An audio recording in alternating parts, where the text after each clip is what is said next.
barangay sa Macabebe, Pampanga ang lubog sa baha. Lubog sa baha ang ilang barangay sa Macabebe, Pampanga. Samantala, baha pa rin sa Macabebe, Pampanga. Abot baywang na baha ang namemerwisyo ngayon dito sa barangay sa Flood David sa Macabebe, Good Pampanga. news at nandito po tayo sa Macabebe sa Pampanga at hanggang ngayon nga po, lubog pa rin po sa baha ang ilang lugar po dito. Kaya Unti-unting nilalamon ng tubig ang paaralan na ito dito sa bayan ng Macabebe sa Pampanga. kaya naman po apektado na ang pang-araw-araw na pamumuhay po ng mga presidente rito.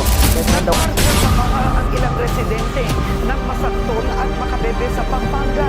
Kahit daw ayaw po nilang lumusong sa baha, ay lulusong at lulusong sila para matugunan ang kanilang pang-araw-araw na pangangailangan.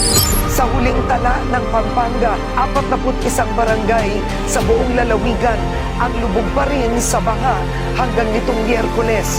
Pinakamarami rito ay nasa bayan ng Masantol at Macabebe. Taon-taon, hindi nawawala sa balita ang bayan ng Macabebe at Masantol. Hindi dahil sa kaunlaran, kundi dahil sa baha. Baha na tila naging bahagi na ng aming buhay. Baha na pumipigil sa mga bata na makapasok sa paaralan. Baha na sumisira ng kabuhayan.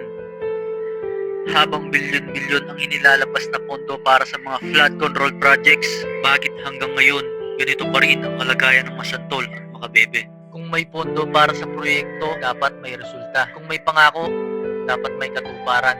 At kung may gobyernong nagsasabing para sa tao, ipakita nilang para talaga ito sa tao at hindi para sa bulsa ng iilan.